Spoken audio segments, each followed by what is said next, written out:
अस्सलाम वालेकुम वरहमतुल्लाहि वबरकातुहू। दोस्तों आउं अली हसन अब्बासी। किताब आहे हू ॾोथी हू ॾींहं। लेखक सैयद निज़ामुद्दीन राशिदी। किस्त 23। माज़रत सां हिन खां पहिरीं किस्त मां वॉइस में एक ही रिकॉर्ड कई आहे। जेका 22 किस्त हुई उनखे टेक्स्ट में दुरुस्त कयो अथमि। वॉइस में दुरुस्त करणु मुमकिन कोन आहे। संदसि बीनीअ जी तारीफ़ त अॻु में ई करे आया आहियूं त ॼण दख़्ते ज़र जे पैमाननि जे माबेन सुराही या गोया मीना हुई, जंहिंमां सियारे जी सर्द रातियुनि में ज़ुकाम कुल कुल कयूं ॿाहिरि पियो निकिरंदो हो, लेकिन के उनखे गुंचाए ज़ंबक सां बि तशबीह ॾींदा हुआ।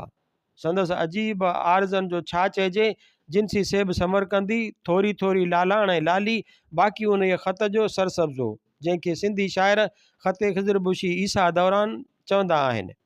मुतनज़ा फ़ी कश्मीर जे सूफ़ खे तकेल मुकाल या मुक़ाबिले जी मजाल ई कान थींदी हुई। कन जो कौल हो त संदसि रुखे रोशन ते रुख़सार ईअं हुआ जो उन्हनि खे ॾिसी गुले सदे बर्ग बि पंहिंजो पैराहन पशेमानीअ खां सदे चाक करे छॾींदो हो। न छड़ो गुल जी काइनात जो सूरत हाल उहो थी वेंदो हो, बल्कि सच पुछो त सियारे जी सुबुह जो जॾहिं तड़फुलेल ऐं सींधू सुरमा करे तिड़के ते वेहंदी हुई, तॾहिं ख़ुदि ख़ुर्शीद दरख़्शां बि शर्म खां बेताब थी मुंहुं खणी साए अबर में लिकाईंदो हो। लाड़काणे जे जन ग़ैर तजुर्बेकार सिंधी शाइरनि खे उन वाक़िए जी परूड़ कान हुई।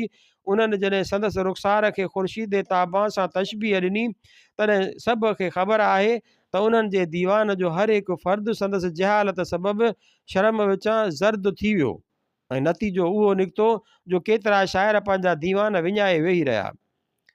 जॾहिं तड़ खां पोइ वार अची ॿाहिरि उस ते सुकाईंदी हुई, उन वक़्तु संदसि रुख़सार ज़ुल्फ़नि जे विच में अची अहिड़ो ज़हूर कंदा हुआ जो ॾींहुं ॾिठो फिरी ॼण शबे दे जोर थी पवंदो हो, ऐं ईअं ॾिसबो हो जो ॼण माहे मुनवर उभिरियो बीठो आहे।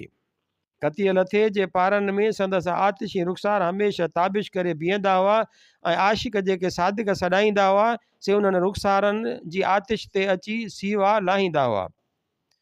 अहिड़ियुनि हालतुनि हेठि जेकॾहिं के अग़ियार अची पासो वठंदा हुआ त उहे उन रश्क खां सड़ी सर ताबाए पा अखगर थी पवंदा हुआ। उन्हनि जा ई टांडा हुआ जेके शेखनि वारी ढंढ ते हुज़ूर ममालिक सिंध जे कैंप में कतब ईंदा हुआ। शेखनि जा कुड़मी कारी ऐं हारी नारी हमेशह अलाह खे पिया अलाह कंदा हुआ त शाल को अग़ियार रिड़जी पवे, जीअं संदन जिंदु कांडनि बुंडनि गॾु करण वारीअ छेड़ ऐं वॾेरनि जी छित कुताईअ खां छुटी पवे। उन ई कैफ़ियत में आशिक़ सादिक पाण खे हम बगल सम्झी अग़ियारनि लाइ सम्झंदा हुआ त ॼण अजल आयो। बीनीअ यारे गुंचाए ज़ंबक गदा जो सिंधी बैत। बीनी यार गुंचाए ज़ंबक गदा जो सिंधी बैत। मुंहिंजे दिलदार जा रुख़सार ॾिस हसरत खां गुले सदे बर्ग जो सदे चाक घरे बि आयो गदा।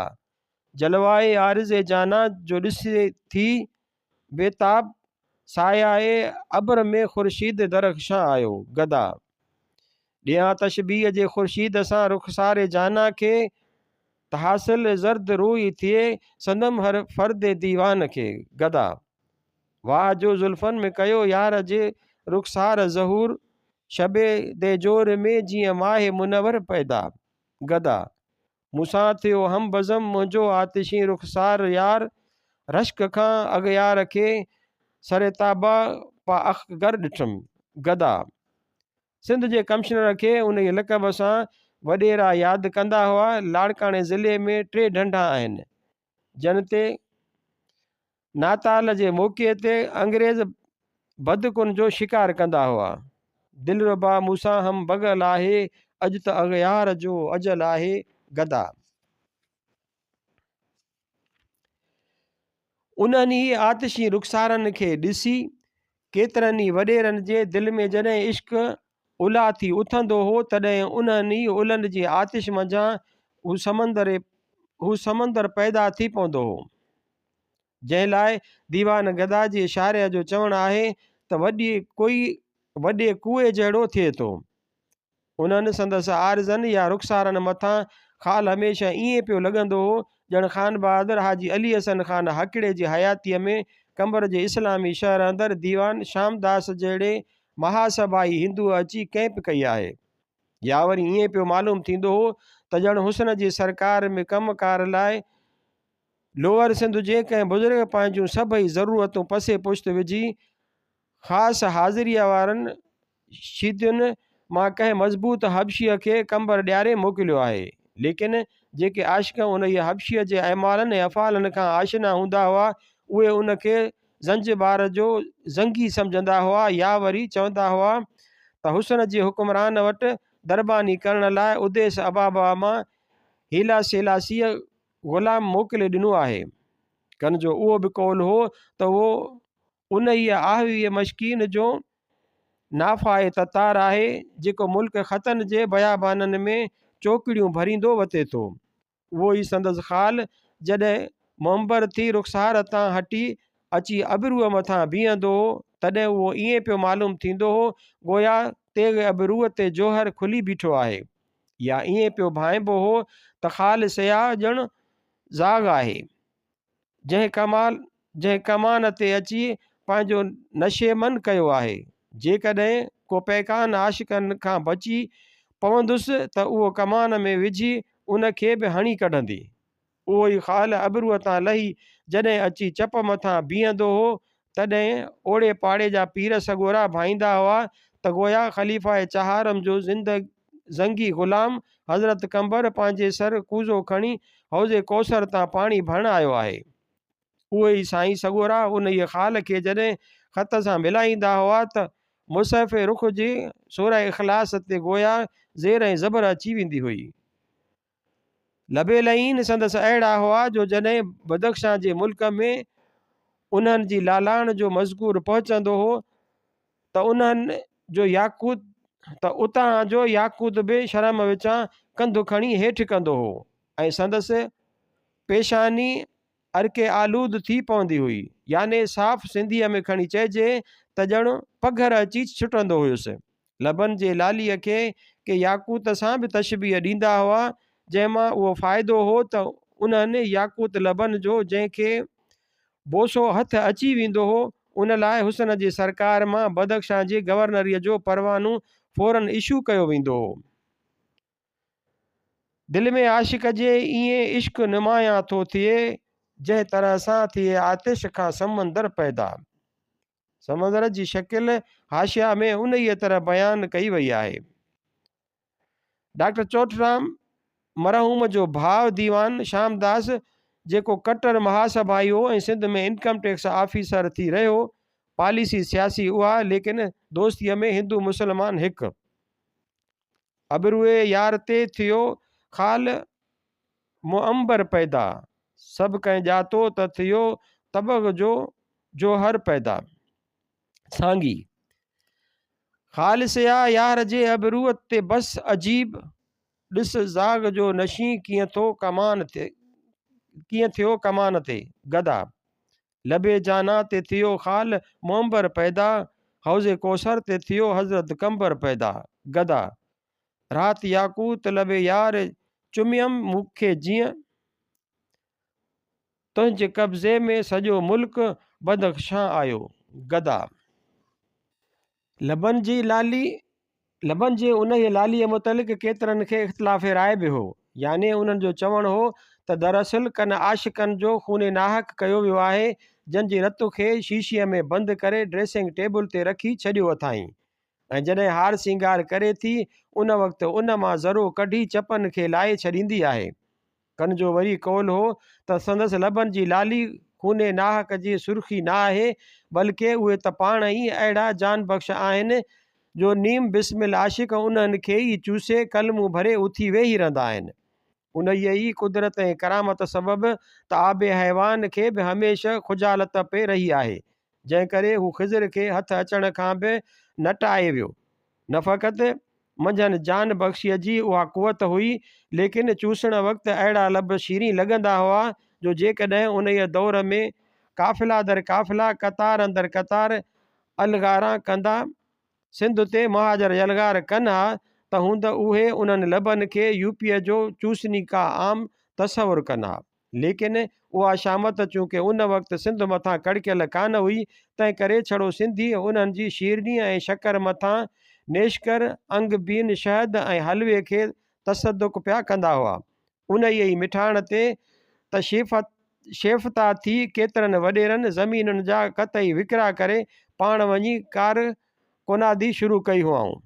उन्हनि लबनि जे विच में गुंचाए दहन ईअं हूंदो हो ॼण हिकु नुक़्तो आहे, लेकिन उहो बि मोहूम। उन ई मोहूमीअ सबबि आशिक़ जहिड़ा हिन अरसाए आलम में हमेशह तंग गुज़ारींदा हुआ, मगर कन लाइ तंग हो त कन लाइ वरी उहो ई दहन चश्माए हैवान बणिजी पवंदो हो, जंहिं ताईं पहुचण जी कोशिश कंदे कंहिं वक़्तु ख़िज़र बि गुम करदा राह थी पियो हो। धंधा मुबारक संदसि अहिड़ा रोशन ऐं तजलीदार हुआ जो जॾहिं कंहिं ते राज़ी थी तबसुम फरमाईंदी हुई, उन वक़्तु हिकु तरफ़ तबसुम सबबि कंबर शहर में गुल फुल टिड़ी बाग़ ऐं बुस्तान लॻी वेंदा हुआ ऐं ॿिए तरफ़ ॾंदनि जो ताब अदन जे शहर में पहुची उतां जे दुर जो आब पाणी करे छॾींदो हो, जंहिं बाद वीचारो दुर अदन हया ऐं हिजाब खां सदफ़ मंझां थोरो मुंहुं कढी वरी अंदरि करे छॾींदो हो। लेकिन तबसुम जो उहो तजलो ख़्वाह धंधा जो उहो ताप तॾहिं ज़ाहिर थींदो हो जॾहिं अहिड़ो को नौखेज़ वॾेरो वटसि अची निकिरंदो हो जंहिंजे पीउ जो अञा 7 जुमाणो थियल कोन हूंदो हो, वरना आम तरह त अहिड़ो ज़हर खुंद कंदी वतंदी हुई जो हिकु तरफ़ उन जे बर्क़ आशिक़नि जे मुर्ग दिल जो आशियानो साड़े ॿारे छॾींदी हुई ऐं ॿिए तरफ़ उन जी बिजली संदन सब्रो करार जे खुरमनि मथां किरी ऐं उनखे ख़ाके स्याह कंदी रहंदी हुई। लबे जा बख़्श जाना खां खुजालत आबे हैवा खे गदा, ऐ मिठा तुंहिंजे मिठे लब ते तसदक न त करियां अंग बी खे नशे कर अंग बी खे नेश कर खे शहद खे हलवा खे आ गदा। वॾेरा उन्हनि फज़ूल ख़र्चनि लाइ हिंदुनि खे ज़मीना गिरवी ॾेई कर्ज़ वठंदा हुआ, लेकिन गिरवी नामे जे दस्तावेज़ में ज़मीन जो कतई विकिरो लिखी ॾींदा हुआ। शेफ़ता आहियां यार जे लब ते मूंखे लाज़िम थी कार कोनादी गदा, जीअं नुक़्ताए मोहोम दहन यार जो थिए थो दिल बर जो दहन चश्माए हैवान न चवां छो गदा। उन्हनि दंदान जे विच में ज़ुबान ईअं हूंदी हुई ॼण दहन जे गुंचे में को गुलबर्ग आहे। ग़ालिबन लाहौर वारे गुलबर्ग कॉलोनी बि अहिड़े ई कंहिं हसीन जी ज़ुबान जो ज़ाइको वठी ठाही वई आहे। संदसि सुखुन अहिड़ो शीरी हूंदो हो जो जॾहिं पाण कंहिं ख़ुशकिस्मत सां तकल्लुम कंदी हुई त फ़ौरन उन ते कुंदे मुक़रर निसार कंदो हो। उहो ई कारण हो जो घण वॾेरनि जे घरनि में उन ई ज़माने में कुंद मुक़रर हूंदा हुआ। ज़कन या ज़ंखदान जो चाह अहिड़ो उन हुयुसि जो जेकॾहिं कंहिं शाइर खे थावे जी टोंकर हुजे ऐं उहो लाड़काणे जे मुशाइरे में संदसि सरापा बयानु कंदे कंदे उन ई जाइ ते अची थाबिड़जी किरी पवे त हू त ओसी ताईं उन मां निकिरी कोन सघे हा जेसी ताईं बाबुल जे चाह मां हारूत ऐं मारूत जो मोख न थिए हा। ज़कन जे हेठां जो निज़ारो कोलाचिया वारी कुन जी ॾिख ॾींदो हो, याने उते गर्दाब ॾिसण में ईंदो हो, जंहिं ॾांहुं मौलाना जामी बीबी ज़ुलेखा जे सरापा बयानु कंदे इशारो फरमायो आहे। करारे दिले बूद नायाब आंजा कि हमें चाहस्त वो हम गर्दाब आंजा। न फ़क़ति उन जे ॾिसण सां दिलि जो करार काफ़ूर थी वेंदो हो, बल्कि घणनि आशिक़नि खे त अहिड़ी अची बेक़रारी खणंदी हुई जो जेसीं फत कंदे वञी कुननि में न किरंदा हुआ तेसीं खेनि करार कोन ईंदो हो। गर्दन बिलोर जहिड़ो साफ़ सुराहीदार याने शराब जी सुराही या ॼण मए जी मीना जॾहिं मुल पीअंदी हुई त उहा पई कंदी हुई कुल कुल कूंज जहिड़ी सनी ॻिची कान चइबी, छाकाणि त उहा ग़ज़ल जी तशबीह कान आहे। संदसि सीनू अहिड़ो साफ़ जहिड़ो सिंध जे सैयदनि ऐं सजादनि वॾेरनि ऐं लीडरनि जो नामा ऐमाल ऐं उन ते बि पपिस्तान ईअं उभिरियल गोया वॾी साइज़ जा कंधारी अनार कनि बेदार वक़्त आशिक़नि खे हथ में ॾियण लाइ रखियो थी वते, या वरी बकौल शख़्सी दो दस्तंब भी खुशे पुर मग़ज़ो रंगीन कुज़ो खूने शुदे दिले सदे नारे यासीन। मौलाना जामीअ जा हेठियां बैत त मिसाल तौरु कतब आणे कोन सघिबा, छाकाणि त उहे महज़ पैगंबर जे बीबीअ लाइ मख़सूस आहिनि। दो पिस्तान हर यकिए चूँ कुबाए नूर, हबाबिए खानाए अज ऐन काफूर, दो नारे ताज़ा बरे रस्ता जई के शाख, कफ़े उम्मीद शाने नासूदा गुस्ताख। आर्ज़ जी नज़ाकत आहे नसरीन खां दह चंद, गुल बर्ग ज़ुबां उन में आहे, गुंचाए दहन जे गदा, शीरी सुखन तां कुनाए मुकरर निसार कन, आणिया आणिया मिठी जो नाम थो जंहिं दम ज़ुबान ते। अज़ीम ठटवी गदा। याने ॿई पिस्तान ॼण याने ॿई पिस्तान अहिड़ा ॼण मजाउन हर हिक नूर मां ठहियल कुबो आहे, या गोया काफ़ूर मथां ॿ हिजाब आहिनि, या वरी ॿ नवां ॾाढ़ूं आहिनि जेके हिक ई टामीअ मां फुटी निकिता आहिनि। महटण सहटण ऐं मसास करण लाइ जन ताईं अञा कंहिंजो गुस्ताख हथ पहुतल कोन हो, बिल्कुलु ताज़ा तर ऐं शुगुफ़्ता उन मिसाल खे कतब न आणण लाइ हिकु ॿियो बि सबबु आहे। हाज जा कुबा नूर या काफ़ूरी हबाब अनार ताज़ा कोन हुआ, बल्कि सौदन जो सीगो पढ़ी केतिरा गुस्ताख हथ मालिश ऐं महट लाइ उन्हनि ताईं पहुची चुका हुआ। एटम बम उन दौर में कोन हो, वरना के कम्यूनिस्टी ख़्यालनि जा आशिक ईअं चवण खां कोन कीॿाइनि हा त उन्हनि खे नीस्त ऐं नाबूद करण जे ख़्याल सां सीने जे बेस अमेरिका खे एवज़ में ॾेई उन खां पंहिंजे असला खाने में उहे एटम बतौर एड जे मुहैया करे रखिया विया आहिनि। मियां अलबत मोए जहिड़ी सनी या अहिड़ी मोहम कान हुई जंहिंखे तार नज़र खां बि बारीक तर चई सघिजे। हालांकि जे ईअं हुजे हा त आशिक लाइ हूंद ॾाढो सुख ऐं सहज थी पवे हा, न अगठ ॿधण जी जाइ हुजे हा ऐं न सुथण जी दख़ल दर माकूलात मौजूदु हुजे हा। बकोल जामी ज़रज़ेरे नाफ़ ता बाला ई ज़ानो, याने नाफ़ खां हेठि जंहिंखे कन शाइरनि काने जवाहिर कोठियो आहे, उन जी वस्फ़ ऐं वाखाण त ख़ैर उहे ई करे सघंदा जन जे अॻियां बंदि कुबा खुलियो हूंदो, या जन उन ई मरहले जे अॻिता कुशाई कई हूंदी।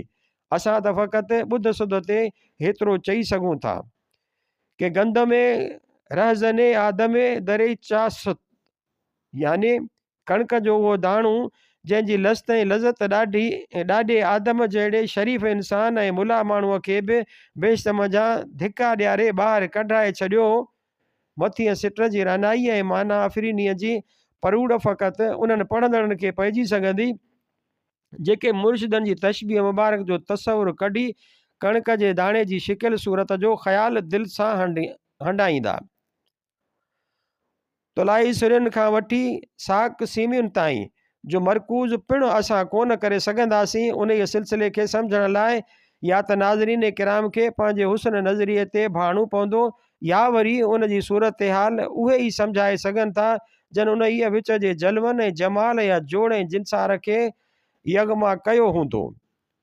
सिरियुनि जे सिलसिले में अलबत हेतिरो ॿुधण में ईंदो हो त बंदाने नरमी के गरे अफशुर देश मश्त, बरून रफ्ती खमीरे आसा जे अंगुश्त, बारीक तर अज तारे नजर मोए कमर जो गदा, सुना है कि उनकी कमर ही नहीं तो फिर वो पजामा किधर बांधते हैं। दिला ऐन जा सत उन काने जो आहिर, दुला ऐन जा सत उन काने जवाहिर, कज़ाने पैदा शुद जाने जवाहिर, अजायब गोहरे आरद ऐने सदफ बार, उजू हैरान बमांदे दुर शहवार, दिले आजा फाते आहे ख्वानद बा इखलास के यारब के कशायद अकदाए ख़ास। अज़ीम ठटवी मौलाना जामी बीबी ज़ुलेखा जी वस्फ़ में। याने अहिड़ा नरम जो जेकॾहिं उन्हनि में मुठ पइजी वञे त हूंद,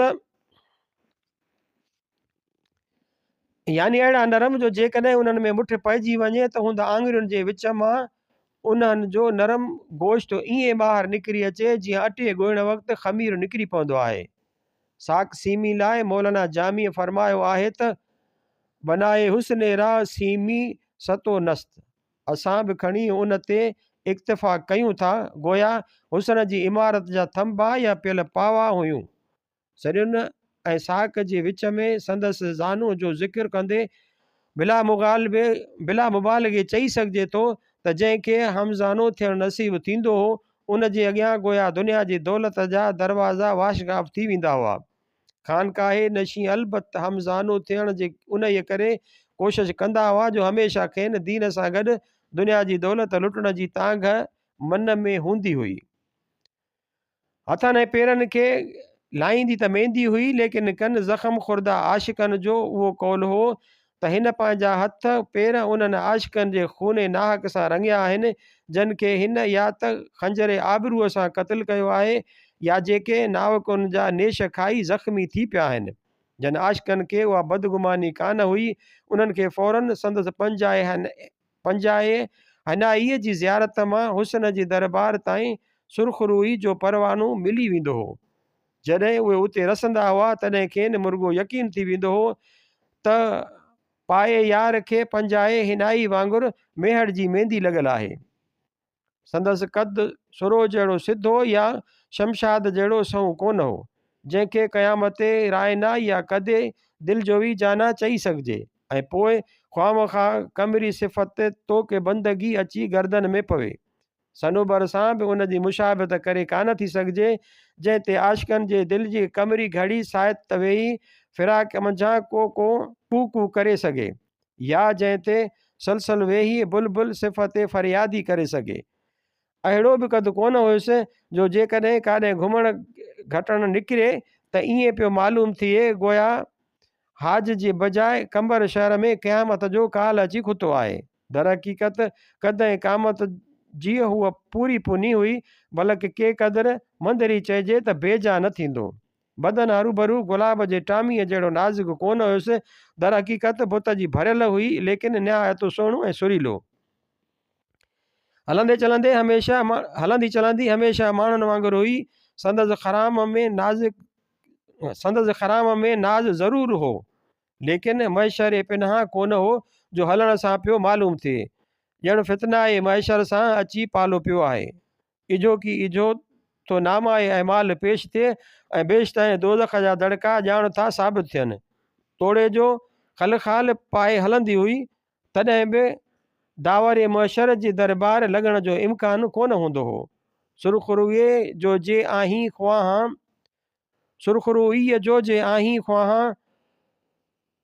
यार जो पंजाए हिनाई ॾिस गदा, विधम गर्दन में तोक बंदगी कमरी सिफ़त हाणी, कंदुसि आऊं सरो खे सदको कदे दिल जवी जाना ते गदा।